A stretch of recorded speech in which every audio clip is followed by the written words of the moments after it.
Hello friends, welcome to GK dose. GK dose क्यों कि जो आप अभी वीडियो वॉच कर रहे हैं ना, वो जीके डोज चैनल पे आप वॉच कर रहे हैं। तो फ्रेंड्स, इस सीरीज़ में हम लोग 69 बीपीएससी के जो बचे हुए क्वेश्चन है उसको हम देखेंगे। अब तक हमने 2 सीरीज इसका कर लिया है, 69 बीपीएससी पीवाईक्यू, ठीक है। उसमें फर्स्ट सीरीज़ में हमने हिस्ट्री के क्वेश्चन को कवर किया था, ठीक है। और सेकेंड सीरीज़ में अभी सेकेंड सीरीज़ में हमने ज्योग्राफी और पॉलिटी को कवर किया था। और इस सीरीज़ में हम जो बचे हुए क्वेश्चन है यानी इकोनॉमिक्स, ठीक है, आपको बिहार स्पेशल और साइंस का क्वेश्चन कवर करेंगे, ठीक है।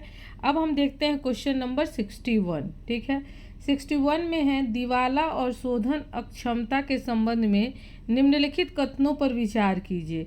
इसमें कुछ कथन दिए हुए हैं, दिवाला और शोधन अक्षमता के संबंध में आपको विचार करना है। पहला ऑप्शन हम देखते हैं, शोधन अक्षमता से तात्पर्य उस वित्तीय स्थिति से है जिसमें कोई व्यक्ति या संस्था बकाया होने पर अपने ऋणों का भुगतान करने में असमर्थ होता है। ये गलत है, ठीक है। अगला हम देखते हैं, इकोनॉमिक्स में मैं बहुत एक्सप्लेनेशन नहीं दूंगी फ्रेंड्स, क्योंकि काफ़ी डीप लेवल में जाके इसको समझना पड़ेगा, ठीक है। मैं आपको क्वेश्चन और जो एक्सप्लेनेशन इसके साथ है मैं उसी को कवर करा रही हूँ, ठीक है। दूसरा है, दिवाला एक कानूनी प्रक्रिया को संदर्भित करता है जहाँ देनदार की संपत्ति, जो संपत्ति देता है ना, लेनदार के लाभ के लिए समाप्त या पुनर्गठित की जाती है। ये भी गलत है, ठीक है। अब थर्ड ऑप्शन हम देखते हैं। थर्ड ऑप्शन में क्या है कि शोधन अक्षमता एक अवस्था है। क्या है? अवस्था है, जबकि दिवाला एक निष्कर्ष है। ये भी गलत है आपका। ये तीनों आपको जो दिए थे 1, 2, 3, ये तीनों सेंटेंस आपके गलत हैं दिवाला और शोधन अक्षमता के बारे में। अब इसका हम अगला देख लेते हैं। अगला क्या है, इसका ऑप्शन देख लेते हैं। अब है इसमें अगला, आप देखेंगे ना तो इसमें अगला है 4, देखते हैं। भारतीय दिवाला और शोधन अक्षमता बोर्ड दिवाला और शोधन अक्षमता कार्यवाही की देखरेख के लिए जिम्मेदार नियामक निकाय है। तो ये आपका सही है, ठीक है। तो ओनली 4 आपका सही है, ये आप देखेंगे। चलिए इसका एक्सप्लेनेशन देख लेते हैं, ठीक है। एक्सप्लेनेशन है, जो प्रश्न में दिया है उसके अनुसार सॉल्वेंसी एंड बैंक करप्सी कोड दिवाला और शोधन अक्षमता कोड कब लागू हुआ था? 2016 में। देखिए, पहले बीपीएससी में ऐसे क्वेश्चन पूछता था, ठीक है, लेकिन अब ऐसे नहीं पूछ रहा है फ्रेंड्स। अब सेंटेंस बेस्ड क्वेश्चन पूछा जा रहा है। मैं बार बार आपको बोल रही हूँ, इजी मत लीजिए बीपीएससी को, इस बार के बीपीएससी को। तो इसके अनुसार भारतीय दिवाला और शोधन अक्षमता बोर्ड दिवाला और शोधन अक्षमता कार्यवाही की देख रेख के लिए उत्तरदायी नियामक निकाय है, ठीक है। ये था। अब हम आते हैं, औद्योगिक नीति संकल्प किस वर्ष अपनाया गया? औद्योगिक नीति संकल्प किस वर्ष अपनाया गया फ्रेंड्स? ये अपनाया गया था 1956 में अपनाया गया था, ठीक है। और इसको अर्थव्यवस्था का मिनी संविधान भी बोलते हैं इसको। जैसे 42वां संविधान संशोधन को मिनी संविधान भी बोलते हैं, मिनी संविधान संशोधन बोलते हैं, वैसे ही इस औद्योगिक नीति संकल्प को हम अर्थव्यवस्था का मिनी संविधान बोलते हैं, ठीक है। अब इसके बारे में हम एक्सप्लेनेशन को देख लेते हैं। एक्सप्लेनेशन क्या है? औद्योगिक नीति संकल्प वर्ष 1956 में अपनाया गया था। इस नीति द्वारा सार्वजनिक क्षेत्र का विस्तार करने पर जोर दिया गया, सहकारी क्षेत्र का निर्माण करने और निजी उद्योगों में स्वामित्व तथा प्रबंधन के पृथक्करण को प्रोत्साहित किया गया है। यानी सहकारी क्षेत्र का निर्माण करने और निजी उद्योगों में स्वामित्व तथा प्रबंधन के पृथक्करण को प्रोत्साहित किया गया है। निजी क्षेत्र के एकाधिकार के उदय को रोकने की आवश्यकता पर भी जोर दिया गया है, ठीक है। अब हम आते हैं, इसमें और भी आगे भी है। इस नीति को देखिए, भारत का आर्थिक संविधान देखिए, भारत, मैंने बोला था ना ऊपर ही, भारत का आर्थिक संविधान बताया गया है। यह राज्य पूंजीवाद का बाइबल भी माना जाता है, क्योंकि इसने जून 1991 तक उद्योगों के संबंध में सरकार की नीति के लिए बुनियादी ढांचा मतलब प्रदान किया। 1991 में क्या आया था? एलपीजी आया था। तो उसके पहले तक ये सरकार के लिए उद्योगों के संबंध में सरकार की नीति के लिए बुनियादी ढांचा प्रदान करता था। क्या है ये? फिर से पढ़ लीजिए, औद्योगिक नीति संकल्प है, 1956 में पारित हुआ था। फ्रेंड्स, ये 69 बीपीएससी का क्वेश्चन है। अभी हम लोग 70वीं बीपीएससी देंगे इस बार, ठीक है, मतलब आप लोग देंगे, ठीक है। चलिए हम अगला क्वेश्चन देखते हैं। 63 है। 63 में है, उत्पादन संबंध प्रोत्साहन योजना के बारे में निम्नलिखित कथनों पर विचार कीजिए, ठीक है। 63 पहला है, यह योजना, कितना आपको है इसमें है, आपको गलत कथन बताना है। गलत कथन में आपको होगा 2 और 3। यहाँ देख लिया आपने आंसर, क्योंकि थोड़ा लंबा है इसलिए मैंने आपको पहले ही आंसर गलत कथन बताना है। देखिए कौन सा देख रहे हैं सेंटेंस, किसी भी एंगल से ये यूपीएससी से कम आपको कॉम्पिटिटिव लग रहा है। आप सोचेंगे कि बस लूसेंट ऑब्जेक्टिव रट के चले जाएं और घटना चक्र पढ़ के चले जाएं, इसलिए ही मैं PYQ सीरीज़ करवा रही हूँ। जो अभी मतलब 2-3 सालों में जितने भी एग्ज़ाम हुए ना फ्रेंड्स, सबके पूछने का तरीका काफ़ी चेंज हो गया है। तो अभी भी आप पुराने ढर्रे में, क्योंकि जो भी आप पुराने आप किसी ये से पूछते हैं जो पहले जिन्होंने BPSC वगैरह या UPPCS पास किया है, तो उनका पैटर्न घटना चक्र ही था। उन्होंने घटना चक्र पढ़ के ही पास किया था, क्योंकि क्वेश्चन का पैटर्न वैसा होता था। अभी क्या है कि घटना चक्र नहीं चलेगा। घटना चक्र पढ़ने से आप 20% क्वेश्चन ही सॉल्व कर पाएंगे। चलिए अब हम देखते हैं इस क्वेश्चन को। क्वेश्चन में क्या है, उत्पादन संबंध प्रोत्साहन योजना के बारे में पूछा गया है। तो इसमें कौन सा कथन गलत है वो बताना है। यह योजना घरेलू विनिर्माण को बढ़ावा देने और मोबाइल फोन विनिर्माण तथा निर्दिष्ट इलेक्ट्रॉनिक घटकों में बड़े निवेश को आकर्षित करने के लिए उत्पादन से जुड़े प्रोत्साहन की पेशकश करती है। सही है। इस योजना में आवेदकों की 2 श्रेणियां हैं, वैश्विक कंपनियां और घरेलू कंपनियां। ये आपका गलत है, ऑप्शन में आपका दूसरा गलत है। देखिए यहाँ दिया हुआ है 2 और 3 गलत है। तीसरा है, यह योजना पात्र कंपनियों को 6 वर्ष की अवधि के लिए भारत में निर्मित और लक्ष्य श्रेणी में शामिल वस्तुओं की शुद्ध वृद्धिशील बिक्री पर लगभग 8% का औसत प्रोत्साहन प्रदान करती है। ठीक है, ये हो गया आपको। अब आप यहाँ देख रहे हैं ना, BPSC में अगर आपको इस टाइप का क्वेश्चन आए ना, जैसे लगभग 8%, ये डाटा है, ठीक है। तो एग्जामिनेशन में कभी भी डाटा अगर ऐसे सेंटेंस में देना वो कभी सही नहीं होता है।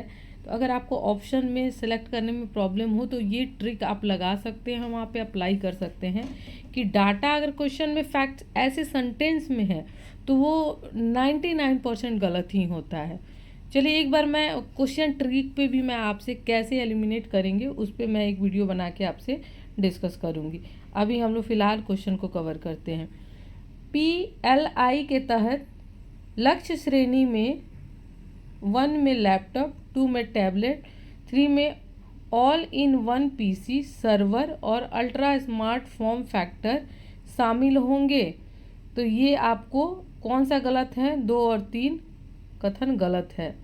अब इसको थोड़ा सा ये टफ है फ्रेंड्स, तो इसको एक बार हेडिंग को देखना होगा ये क्या है। चलिए एक्सप्लेनेशन देख लेते हैं। एक्सप्लेनेशन तो मुझे नहीं लगता है कि मन मुताबिक है। PLI योजना, ठीक है, अर्थात उत्पादन संबंध प्रोत्साहन योजना आवेदकों को वैश्विक और घरेलू श्रेणियों में वर्गीकृत नहीं करती है, इसलिए 2 गलत हो गया। और 8% का औसत प्रोत्साहन सही नहीं है। कंपनियों की पात्रता के लिए 6 वर्ष की अवधि भी गलत है। मैंने बोला था ना, देखा कि जहाँ भी आपको सेंटेंस में डाटा हो, ऐसा फैक्ट्स हो नंबर्स वाले, वो गलत ही होता है। उसको आप आंख बंद करके 99% आप उसको उसी को सही मान के या गलत जो भी सेंटेंस में पूछा जा रहा है आप गेस कर सकते हैं। चलिए स्वामित्व योजना के बारे में एक्सेप्टेशन थी कि स्वामित्व योजना के बारे में आपसे पूछा जाए, ठीक है। स्वामित्व योजना के बारे में हम लोग देख लेते हैं। स्वामित्व योजना के संबंध निम्नलिखित कथनों पर विचार करें। यह खान मंत्रालय के दायरे में कार्यरत एक केंद्रीय क्षेत्र की योजना है। किस मंत्रालय के अंतर्गत ये कार्यरत है, ठीक है, ये आपको बताना है। गलत कथन बताना है, ठीक है, गलत कथन बता देना है इसमें। चलिए देखते हैं। सॉरी, यह खान मंत्रालय के दायरे में कार्यरत एक केंद्रीय क्षेत्र की योजना है, नहीं, ये पंचायती राज मंत्रालय के अंतर्गत आता है, ठीक है। यह योजना CORS नेटवर्क की तरह जियो पोजिशनिंग इंफ्रास्ट्रक्चर को 5 सेंटीमीटर तक की सटीकता प्रदान करने योग्य मानक बनाने का प्रयास कर रही है। ये आपको सही है, ठीक है, यानी पहला आपका गलत है और दूसरा आपका सही है। COSR का मतलब क्रॉस ओरिजिन रिसोर्स शेयरिंग है, ये भी गलत है। चौथा है, यह योजना ड्रोन तकनीकी का उपयोग कर भूमि के छोटे छोटे खंडों का नक्शा तैयार करके ग्रामीण बस्तियों के क्षेत्रों में संपत्ति का स्पष्ट स्वामित्व स्थापित करने के लिए एक सुधारात्मक पहल प्रदान करती है। तो इसका कौन सा कथन गलत है? तो अभी मैंने बताया था कि 1 और 3 कथन गलत है। चौथा है कि भूमि के जो छोटे छोटे टुकड़े हैं उसकी सर्वे करके इसको इसके अंदर लाया जा रहा है, ठीक है। अब स्वामित्व योजना के बारे में हम देख लेते हैं कि स्वामित्व योजना के संबंध में कथन 1, 3 गलत है, क्योंकि स्वामित्व योजना देखिए पंचायती राज मंत्रालय की योजना है, ठीक है। इसकी शुरुआत प्रधानमंत्री द्वारा राष्ट्रीय पंचायती दिवस पर 24 अप्रैल 2021 को 9 राज्यों में पायलट योजना के तौर पर शुरू की गई थी। पंचायती राज दिवस कब है? तो ये है 24 अप्रैल को, याद रखिएगा। और ये किसके द्वारा? पंचायती राज मंत्रालय के द्वारा शुरू किया गया है। इस चरण 2021 के सफल समापन के बाद राष्ट्रीय स्तर पर इसे शुरू किया गया, जबकि CORS का मतलब सतत संचालन संदर्भ स्टेशन यानी ग्रामीण आबादी वाले क्षेत्रों के सीमांकन से है, ठीक है। तो ये था आपका 64। अब हम देखते हैं 65। देखिए है इकोनॉमिक्स के क्वेश्चन में या सब में दम है क्वेश्चन में, ठीक है। निम्नलिखित में से कौन से कारक संभावित रूप से भारतीय अर्थव्यवस्था में मुद्रास्फीति जनित मंदी में योगदान कर सकते हैं? पहला है आपका सरकारी खर्च में वृद्धि के कारण उच्च मुद्रास्फीति दबाव। दूसरा, औद्योगिक उत्पादन में गिरावट और आर्थिक विकास में सुस्ती। तीसरा है कुल मांग और उपभोक्ता में कमी। चौथा है घरेलू मुद्रा की वृद्धि के कारण निर्यात प्रतिस्पर्धात्मक में कमी। तो इसमें पूछ रहा है सही कूट का चयन करें, सही कूट का चयन करना है। तो इसमें आपको सारे कथन सही हैं, 1, 2, 3, 4, ये भी होगा, ये भी होगा, ये भी होगा और ये भी होगा। सारे कथन इसमें सही हैं चारों। एक बार फिर से पढ़ लीजिए कि क्वेश्चन क्या है। भारतीय अर्थव्यवस्था में मुद्रास्फीति जनित मंदी में योगदान कौन कौन करते हैं? तो ये सब करते हैं। देखिए कुल मांग और उपभोक्ता खर्च में कमी अगर आएगा तो मंदी होगा ही, ठीक है।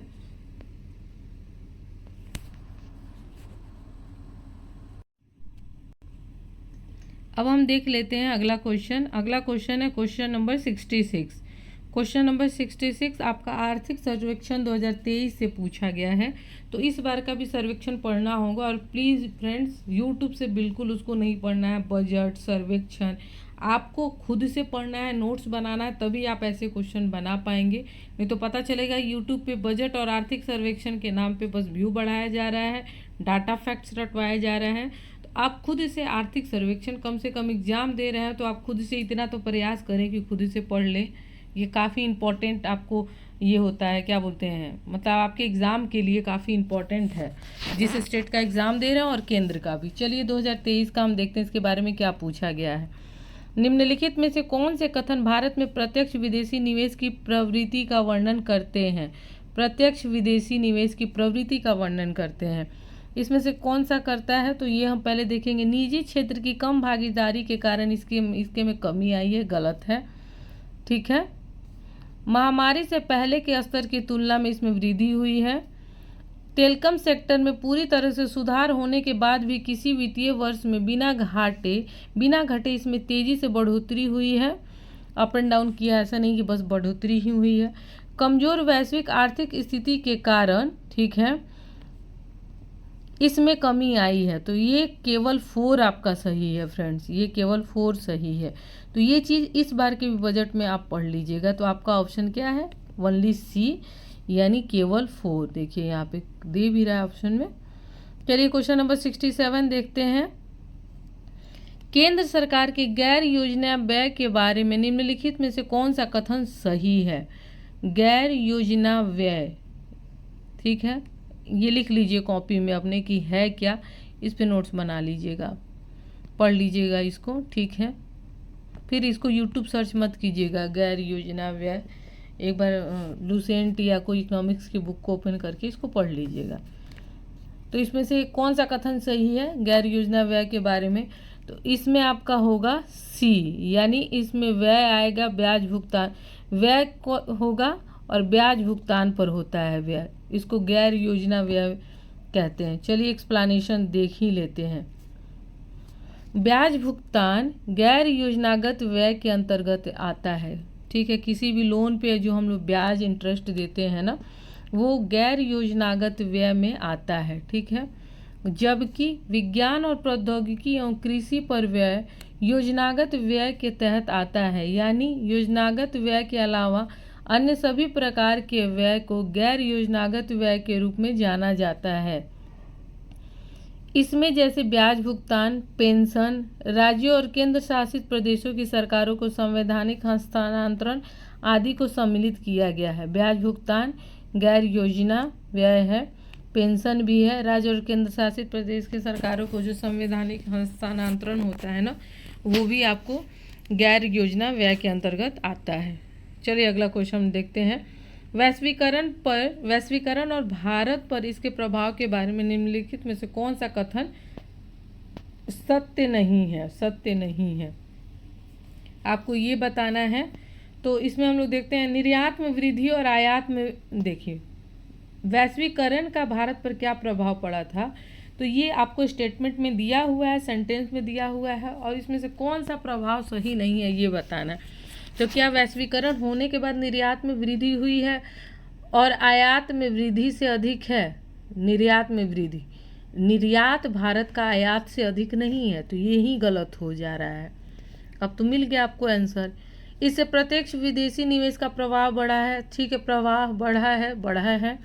इसने वस्तुओं और सेवाओं में व्यापार का विस्तार किया है, सेवाओं के विस्तार में हम काफ़ी आगे हैं।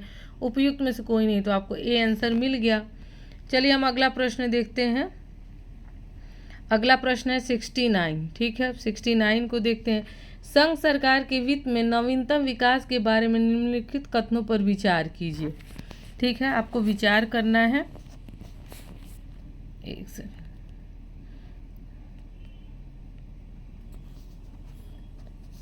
क्वेश्चन नंबर कितना है? 69 है, यानी कौन सा कथन सही है? 3 कथन दिए हुए हैं, इसमें से कौन सा कथन सही है? पहला है महामारी वित्तीय वर्ष 21 के दौरान संघ सरकार का राजकोषीय घाटा सकल घरेलू उत्पाद के 9.2% पहुंच गया था, ठीक है। तो ये आपका सही है, ठीक है। ये आपका, एक सेकंड में देख लेती हूँ, ये सही है ये महामारी, क्योंकि ये मैंने पढ़ा था, ये सही है। फिर दूसरा हम देखते हैं, वित्तीय वर्ष 2022 में राजकोषीय घाटा कम होकर घरेलू उत्पाद का 7.7% हो गया था, तो ये गलत है। 7.7% ना होकर 6.4% हो गया था, ठीक है। अगला हम देखते हैं, पिछले 2 वर्षों में राजस्व संग्रह कम हो गया है, ये भी आपको गलत है और ये भी गलत है। राजस्व संग्रह बढ़ा है, ठीक है। आफ्टर जीएसटी लागू होने के बाद राजस्व संग्रह बढ़ ही रहा है, घटा नहीं है। तो आपको केवल ऑप्शन ए सही है, तो इसके अकॉर्डिंग क्या हो जाएगा? केवल सी। देखिए यहाँ पे है, एक्सप्लेनेशन मैंने ऊपर ही थोड़ा बहुत आपको बता दिया। अब देखते हैं क्वेश्चन नंबर 74। आरबीआई के विदेशी मुद्रा भंडार, ठीक है, विदेशी मुद्रा भंडार में निम्नलिखित में से कौन से शामिल हैं? कौन से शामिल हैं? अब ऑप्शन देखते हैं। एक है विदेशी मुद्रा परिसंपत्तियाँ, ठीक है, ये भी शामिल है। सोना भी शामिल है। विशेष आहरण अधिकार यानी एचडीआर, ये भी सही है। आरक्षित किस्त स्थिति, ये भी सही है। यानी उपयुक्त सभी शामिल है विदेशी मुद्रा भंडार में। अब एक बार विदेशी मुद्रा भंडार को एक बार पढ़ लीजिए, मैं आपको 15 सेकंड के लिए पॉज करती हूँ, आप पढ़िए।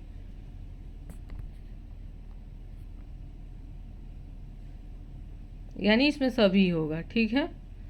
ये इसका एक्सप्लेनेशन एक बार देख लेते हैं। आरबीआई के विदेशी मुद्रा भंडार में मुद्रा परिसंपत्तियां, सोना, विशेष आहरण अधिकार एसडीआर और आरक्षित किस्त स्थिति आरटीपी यानी उपयुक्त सभी शामिल है। ठीक है। आरबीआई रुपये के क्रमबद्ध संचालन के लिए अपने पास विदेशी मुद्रा भंडार रखता है। ठीक है, जिसका उपयोग रुपये के कमज़ोर होने की स्थिति में करता है ताकि क्या हो, ताकि बाजार में तरलता बनी रहे। तो ये था आपको विदेशी मुद्रा भंडार के बारे में। चलिए अगला हम क्वेश्चन देखते हैं 71। अब ये उत्पत्ति का नियम है, तो चलिए देखते हैं अब आप लोग उत्पत्ति का नियम जानते हैं या नहीं जानते हैं। उत्पत्ति के नियम के बारे में निम्नलिखित कथनों पर विचार करना है। ठीक है, मतलब अर्थशास्त्र में उत्पत्ति का नियम क्या होता है। ठीक है, तो उत्पत्ति का नियम किसी उत्पाद के राष्ट्रीय स्रोत को निर्धारित करने के लिए आवश्यक मानदंड है। सही है। उत्पत्ति के नियम कस्टम एजेंसियों को यह जानने में मदद करते हैं कि किसी दिए गए उत्पाद पर कौन से नियम और कौन से शुल्क लागू होते हैं। ये भी सही है। ठीक है, चलिए हम अगला देखते हैं। ये दोनों सही है। चलिए अगला हम देखते हैं और क्या क्या है इसमें।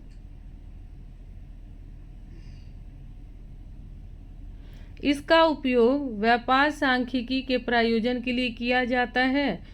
ये भी सही है। उत्पत्ति के नियम का प्रयोग, इसका महत्व इस तथ्य से प्रमाणित होता है कि कई मामलों में कर और प्रतिबंध आयातों के स्रोत पर निर्भर करते हैं। ये भी सही है।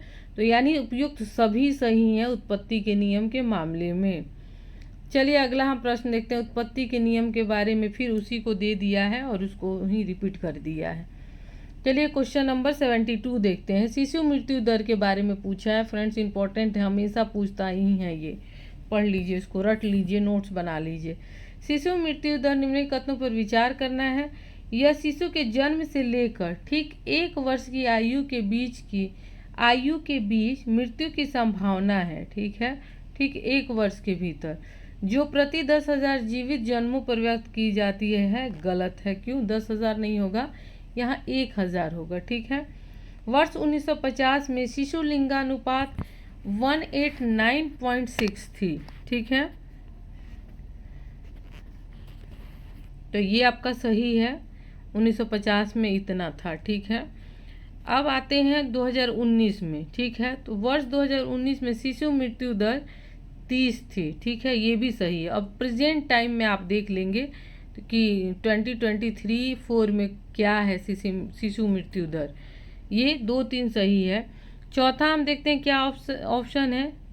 रजिस्ट्रार जनरल ऑफ इंडिया के सैंपल रजिस्ट्रेशन सिस्टम के बुलेटिन के अनुसार उत्तर प्रदेश वर्ष 2019 में सबसे अधिक शिशु मृत्यु वाला राज्य है। तो ये गलत है। यूपी नहीं होगा फ्रेंड्स, एमपी होगा। वर्ष 2019 में एमपी में सबसे ज़्यादा शिशु मृत्यु दर को दर्ज किया गया है। तो इसके अनुसार आपका आंसर कौन सा होगा? 2 और 3। ठीक है, ये भी गलत हो गया। ऊपर 10,000 दे दिया था प्रति जन्म, तो 10,000 पे माने 10,000 1 साल के अंदर 10,000 पे जो मृत्यु होती है जन्म पे, तो 10,000 नहीं होगा, 1,000 होगा। ठीक है, यहाँ पे एक्सप्लेनेशन दिया। अब 73 हम देखते हैं। 73 है, एक अवधारणा के रूप में मानव पूंजी निर्माण की बेहतर व्याख्या एक प्रक्रिया के संदर्भ में की जाती है जो सक्षम बनाती है। यानी मानव पूंजी का जो बेहतर व्याख्या है वो क्या होगा, यही पूछ रहा है। बिल्कुल यूपीएससी का बाप है, बीपीएससी हो ही गया। आप देख लीजिए, पूछ रहा है मानव पूंजी निर्माण की बेहतर व्याख्या, और क्वेश्चन को घुमा घुमा के घूमते रहेंगे आप। ठीक है, चलिए ऑप्शन देखते हैं। किसी देश के व्यक्तियों द्वारा अधिक पूंजी संचय करने को मानव पूंजी निर्माण कहते हैं। कि अगर किसी देश का व्यक्ति ने अधिक धन अर्जित कर लिया, उसको पूंजी निर्माण बोलेंगे। ठीक है, तो इसको नहीं मानेंगे। ज्ञान में वृद्धि करने को, ठीक है, कौशल स्तर में वृद्धि करने को, और देश के लोगों के ज्ञान, कौशल स्तरों और क्षमताओं में वृद्धि करने को। तो 4 में क्या है ना कि 2 और 3 को भी ऐड कर लिया है। तो आप 2 अलग टिक करेंगे, 3 अलग टिक करेंगे। उससे बेटर है कि आप 4 को सिलेक्ट करें अगर ऑप्शन में है तो। कन्फ्यूज़न हो सकता है कि 2, 3, 4 आप करें। अब ऑप्शन को हम देखते हैं। देखिए 2, 3, 4 कहीं नहीं है, तो ओनली आप 4 के साथ जाएंगे। अगर 4 के साथ 3 को आप सेलेक्ट कर लेते हैं तो फिर 2 भी तो सही है ना, 2 कहाँ है आपके ऑप्शन में, एक तो होगा नहीं। जो पूंजी हार्ड फॉर्म में करेंसी वगैरह के बारे में बात नहीं हो रही है, यह बात हो रही है देश के लोगों के ज्ञान कौशल अवसरों और क्षमताओं की वृद्धि करने से। ठीक है, तो ये था आपका। चलिए हम अगला प्रश्न हम देखते हैं। अगला प्रश्न आते हैं, ठीक है, दिया हुआ। अब बिहार विशेष पे आ जाते हैं। बिहार विशेष, मैथिली भाषा का विकास निम्नलिखित में से किसके शासनकाल के दौरान हुआ था? मैथिली भाषा फ्रेंड्स, ठीक है, तो ये हुआ था आपको कर्नाट वंश के, ये के क्या बोलते हैं। और मैथिली बताइए संविधान के 8वीं अनुसूची में शामिल है या नहीं, कमेंट सेक्शन में बताएंगे। ठीक है, क्वेश्चन सुन लेते हैं और लगता है कान पे जू नहीं रेंग रहा है तो ऑप्शन को मैसेज किया कीजिए, आप ही लोगों को फ़ायदा होगा। चलिए, तो इसका आंसर होगा कर्नाट वंश। अब कर्नाट वंश आ गया आंसर में, तो कर्नाट वंश को एक बार देख लेते हैं। कर्नाट राजवंश जो है ना 1900 देखिए 1097 से 1324 ईस्वी में बिहार राज्य के तिरहुत या मिथिला में शासन किया था। कर्नाट वंश के संस्थापक नान्यदेव थे। 1097 में उन्होंने की थी, यानी 1097 इसको बोलते हैं। कर्नाट वंश का काल कवियों, लेखकों और कलाकारों के लिए शांति का वातावरण था। ठीक है, इस अवधि के दौरान मैथिली भाषा का अत्यधिक विकास हुआ, नए साहित्य और लोकगीतों का निर्माण हुआ। ठीक है, ये हो गया। अब हम देखते हैं क्वेश्चन नंबर 75। कब बिहार पहली बार ब्रिटिश शासित भारत के तहत बंगाल प्रेसिडेंसी से अलग हुआ? तो बिहार पहली बार बंगाल प्रेसिडेंसी से अलग हुआ था 1912 में। 1936 में ये उड़ीसा से अलग हुआ था। अब देख लेते हैं एक्सप्लेनेशन। बंगाल से बिहार अलग करने की घोषणा दिल्ली दरबार में किंग जॉर्ज पंचम द्वारा किया गया था और परिषद में उपराज्यपाल के कार्यालय की संस्था के गठन ने पटना में नई राजधानी के तेजी से विकास को सुनिश्चित किया। ठीक है, उपराज्यपाल का कार्यालय जो था उसका गठन पटना में हुआ था, तो पटना को राजधानी मतलब वो तेजी से उसके लिए मार्ग प्रशस्त हो गया। 12 दिसंबर 1911 को दिल्ली दरबार में किंग जॉर्ज पंचम ने बिहार को बंगाल से अलग करने की घोषणा की थी। ठीक है, 12 दिसंबर 1911 घोषणा है फ्रेंड्स, कंफ्यूजन नहीं करना है। अगर घोषणा पूछे तो ये मारना है। और कब अलग हुआ? अप्रैल 1912 में अप्रैल 1912 में बृहद बंगाल से बिहार का औपचारिक अलगाव राज्य के लोगों के जीवन में एक महत्वपूर्ण घटना थी। और लेकिन अलग कब हुआ? अप्रैल 1912 में। और क्या बोलते हैं, घोषणा 12 दिसंबर 1911 को। अब ऐसा बंगाल विभाजन में भी है कि घोषणा किसी और डेट में है और लागू किसी और डेट में है, तो वो भी पूछा हुआ क्वेश्चन है, दोनों पूछा हुआ क्वेश्चन है। ठीक है, अब हम देख लेते हैं अगला 76। भारतीय हस्तशिल्प के संदर्भ में बिहार में सुजनी क्या है? तो बिहार में सुजनी एक प्रकार की कढ़ाई है। ठीक है, और ये कहाँ, ये कढ़ाई किस पे की जाती है? तो ये कपड़े पे की जाती है। ठीक है, जन्म के बाद शिशुओं के उपयोग के लिए सुजनी शिल्प की शुरुआत की गई थी।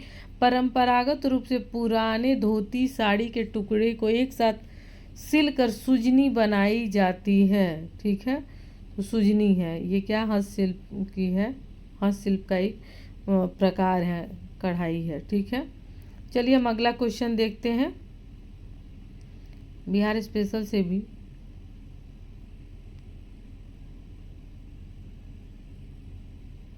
अब उसी के बारे में दिया है कि शिशु से लगाव, जुड़े हुए कपड़ों से, ये सारी चीज़ें उसके बारे में इतना आपको पढ़ने की ज़रूरत नहीं है, बस हो गया। ठीक है, चलिए क्वेश्चन नंबर 77 देखते हैं। बिहार में विक्रमशिला विश्वविद्यालय, फ्रेंड जितने भी पुराने विश्वविद्यालय हैं, ठीक है, उसको पढ़ लेना है। क्यों? क्योंकि अभी नालंदा बहुत न्यूज में था, तो बौद्ध धर्म, जैन धर्म, नालंदा, मतलब थोड़ा सा एंशिएंट पे ध्यान देना होगा इस बार। बिहार में विक्रमशिला विश्वविद्यालय के संबंध में निम्नलिखित कथनों पर विचार करना है। पहला, यह बिहार के वर्तमान बांका जिले में है।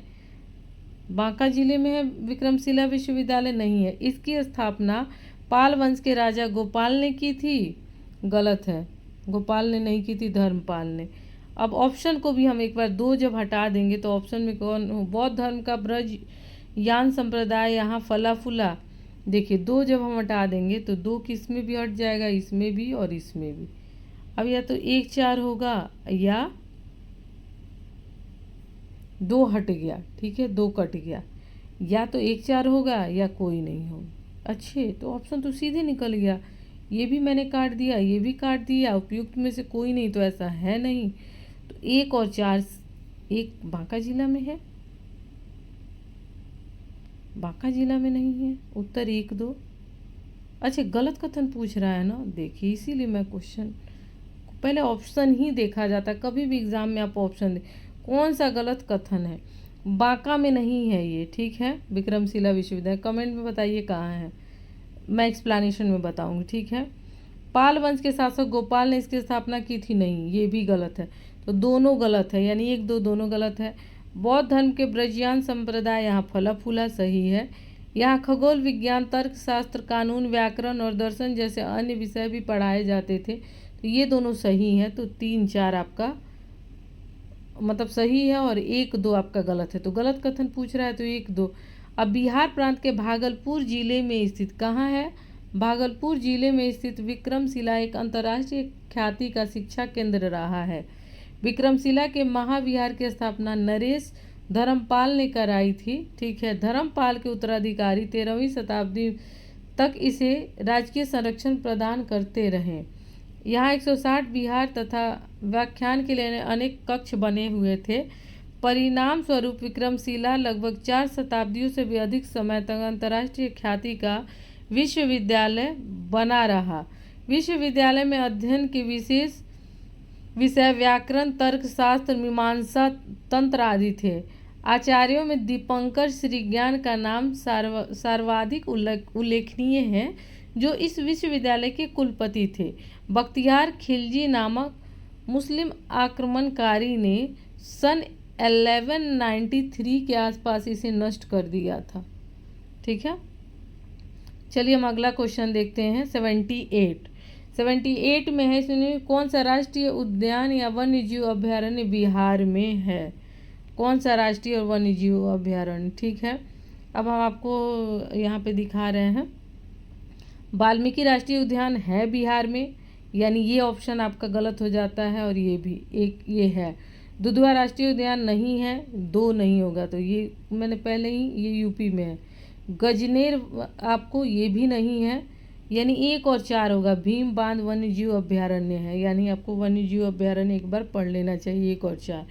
अब यहाँ पे देखिए, वाल्मीकि राष्ट्रीय उद्यान बिहार पश्चिमी चंपारण, भीम बांध वन्य जीव अभ्यारण्य बिहार मुंगेर, दुधवा राष्ट्रीय उद्यान उत्तर प्रदेश और गजनेर वन्य जीव अभ्यारण्य राजस्थान, ठीक है। अब आते हैं हम 79 पे। बिहार के निम्नलिखित में से किस जिले में सोना पाया जाता है, तो ये जमुई में पाया जाता है।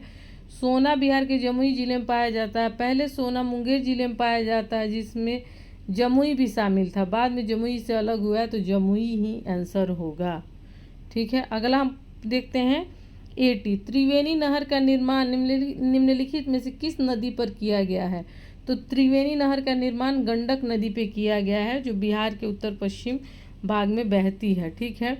त्रिवेणी नहर बिहार के उत्तर पश्चिम क्षेत्र के पश्चिमी चंपारण जिले में सिंचाई करने के लिए बनाई गई नहर है त्रिवेणी, ठीक है, जो गंडक नदी के बाएं तट से निकाली गई है। गंडक नदी नेपाल और बिहार में बहने वाली एक प्रमुख नदी है। इसकी कुल लंबाई 814 किलोमीटर है। याद कर लीजिए कुल लंबाई, कुछ नहीं पूछेगा तो यहीं से डाटा उठा के डाल देगा। इस नदी को नेपाल में सालग्रामी या और मैदानों में नारायणी, मैदानों में क्या बोला जाता है, नारायणी, और नेपाल में सालिग्रामी या सालग्रामी, ठीक है। सालिग्राम की हम लोग जो पूजा करते हैं ना, इसी नदी से वो पत्थर लाया जाता है, काफ़ी प्रसिद्ध है, जो सालिग्राम की हम पूजा करवाते हैं, ठीक है।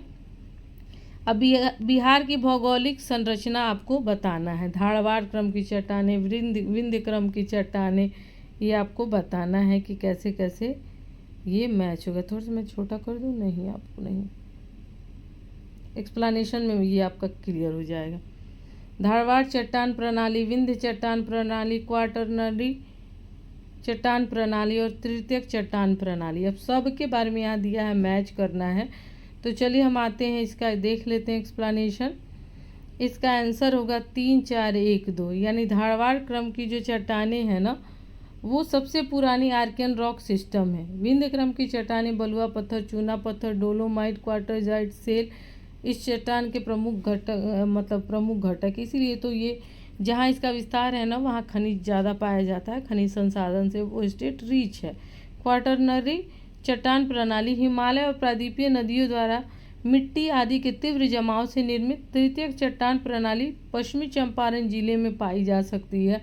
तृतीयक चट्टान स्पेशल यही क्वेश्चन हो जाएगा, पूछ देगा, तो इसको याद ही कर लीजिएगा, ठीक है। अगला हम आते हैं क्वेश्चन नंबर 82। कोशी मैदान की मध्य समुद्र तल से औसत ऊंचाई है 30 मीटर, ओनली 30 मीटर। अब ऐसा नहीं कि कोसी आपको बाढ़ के लिए जाना जाता है, ठीक है, तो आप ये ना समझिए कि बहुत ऊंचाई से गिर के वो बाढ़ लाती है। 30 मीटर है, 300 मीटर नहीं लगाइएगा, ठीक है। कोसी एक, अब कोसी के बारे में देखते हैं। कोसी एक सीमा पार नदी है जो नेपाल और भारत से होकर प्रवाहित होती है। इसके विस्तृत मैदान को कोसी का मैदान कहा जाता है, जो कि बिहार में स्थित है। यह नेपाली सीमा बीरपुर के पास शीर्ष पर एक त्रिकोणीय मैदान है। खगड़िया से कुर्सेला तक का आधार गंगा नदी के समानांतर चलता है। ऊपरी मैदान का क्षेत्रफल छोटा है। मध्य मैदान, जहाँ ये सारे हैं, 40 मीटर से नीचे है और लगभग 60% क्षेत्रफल वाला निचला मैदान लगभग 25 मीटर है। अतः समुद्र तल से औसत ऊंचाई 30 मीटर है। मतलब ठीक है, अच्छा एक्सप्लेन हुआ है। चलिए क्वेश्चन नंबर 83। बिहार के गया जिले की वर्तमान संख्या कितनी है? तो ये काफ़ी वाहियात क्वेश्चन है कि अगर आप सपोज डेट वेस्ट चंपारण से, आप सपोज डेट पटना से, आप सपोज डेट मुंगेर से, आप सपोज डेट लखीसराय से, क्या मतलब है पर्टिकुलर किसी एक ज़िले का उठा के आपको जनसंख्या पूछना। चलिए पटना का पूछता तो मान लेते कि चलो राजधानी है, ठीक है। इसका आयोग ने आंसर रद्द कर दिया, तो ऐसा क्वेश्चन है ही वाहियात जैसा। और वो भी कब ईयर देखिए, हाँ नहीं, वर्तमान का ही पूछा है। अब बिहार का जो यहाँ पे क्षेत्रफल है 94163 किलोमीटर स्क्वायर है। कुल जनसंख्या 10,40,04,637 और साक्षरता दर है 63.9%, ठीक है। भारत का यहाँ दे दिया है 32,87,240, ठीक है। कुल जनसंख्या 1,01,21 करोड़ ऐसे है, ठीक है। और ऑल इंडिया में साक्षरता दर 74 है और बिहार में 63.9 है, ठीक है। अगला प्रश्न हम देखते हैं, क्वेश्चन नंबर 84। 1937-38 के दौरान बिहार में बकास्त आंदोलन किसके द्वारा आयोजित किया गया था? बकास्त आंदोलन कब शुरू हुआ था? डेट दिया है तो आपके लिए बहुत फ्रूटफुल है, लेकिन याद कर लीजिएगा 37 और 38 में। बकास्त किससे रिलेटेड था ये हम यहाँ पे देखते हैं। ये स्वामी सहजानंद सरस्वती द्वारा शुरू किया गया था बकास्त आंदोलन। वर्ष 1936 से 39 में उत्तरी मध्य बिहार में जमींदारों ने जब किसानों से उनकी ज़मीनें छीननी शुरू कर दिया तो बकास्त आंदोलन के रूप में किसानों का प्रतिरोध सामने आया, यानी जमींदारों के खिलाफ था। यह आंदोलन बिहार में स्वामी सहजानंद सरस्वती द्वारा आयोजित किया गया था, तो ये याद रखिएगा। किसान से रिलेटेड कोई भी या किसान जो मजदूर थे उसमें स्वामी अगर सहजानंद ऑप्शन में हो तो कोशिश कीजिएगा कि थोड़ा बहुत कन्फ्यूज़न हो तो उनको आप ओके मान सकते हैं। अब ये आपका हो गया एक्सप्लेनेशन, मैं इसका नहीं पढ़ रही हूँ। Bihar special. Dutch east India company ने किस वर्ष पटना में अपना कारखाना स्थापित किया था? ये होगा 1632, ठीक है। 1632 में डच ईस्ट इंडिया ने पटना में अपना कारखाना स्थापित, जो वर्तमान में पटना कॉलेज का उत्तरी परिसर के रूप में देखा जा सकता है। बिहार में प्रवेश करने वाले प्रथम यूरोपीय पुर्तगाली थे और भारत में भी प्रवेश करने वाले प्रथम यूरोपीय पुर्तगाली ही थे। ये मुख्य रूप से बिहार में सोरा, मसाला और कपड़ों का व्यापार करते थे, ठीक है। चलिए हम अगला देख लेते हैं। अब यूरोपियों की प्रथम फैक्ट्री कब और कहाँ स्थापित? पुर्तगालियों का कब? 1503 केरल में। डच 1605 मसूलीपट्टनम, अंग्रेज 1611 मसूलीपट्टनम, डेनिश 1620 ट्रावनकोर, फ्रांसीसी 1668 और सूरत। इसको एक स्क्रीनशॉट इसको ले ही लीजिए और या ले लीजिए, फिर सोचेंगे बाद में मैं तो पढ़ लूँगी बना लूँगी। इसको स्क्रीनशॉट ले लीजिए और फिर उसके बाद आप लिखते रहिएगा, चिंतन मनन करते रहिएगा। ठीक है, चलिए अगला हम देखते हैं 86। भारत छोड़ो। सन 1942 में भारत छोड़ो आंदोलन में बिहार के नेताओं का महत्वपूर्ण योगदान रहा। ठीक है, बिहार के कौन से प्रमुख नेता बिहार केसरी के नाम से जाने जाते थे और उन्होंने भारत छोड़ो आंदोलन में सक्रिय रूप से भाग लिया? तो बिहार केसरी के नाम से श्री कृष्ण सिंह को ही जाना जाता। ऑप्शन ए होगा। श्री कृष्ण सिंह जी से बिहार केसरी के नाम से जाना जाता है, ने भारत छोड़ो आंदोलन में सक्रिय रूप से भाग लिया। ठीक है,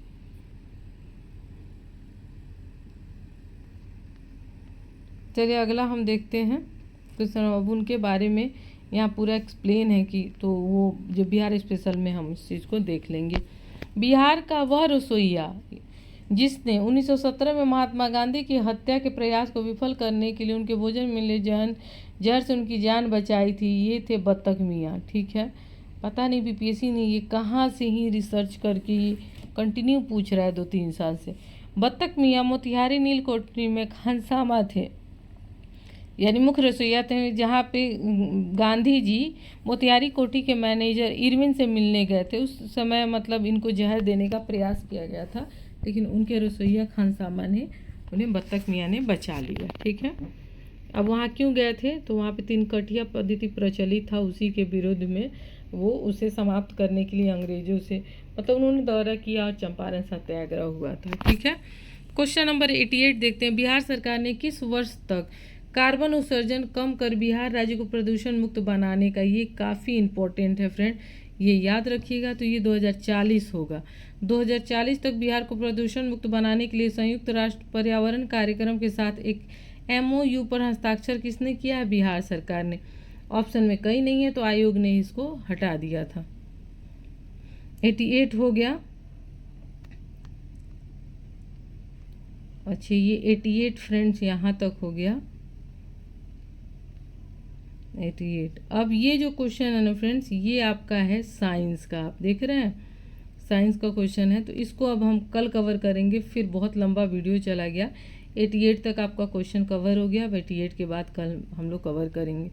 इसके बाद से मैं कोशिश करूँगी कि जो भी बिहार स्पेशल का मैं PYQ कवर कराऊँ उसको 2 सीरीज़ में, एक बार 75 और एक बार 75। आप लोग के लिए मैं छोटा वीडियो इसलिए बनाती हूँ ताकि आप लोग बड़ा वीडियो देखने से ऊब जाते हैं। आपको ये भी तो देखना चाहिए ना कि कौन सा क्वांटिटी है, क्या है, ये देखने के मतलब आपको फ़ायदा मिलेगा या नहीं।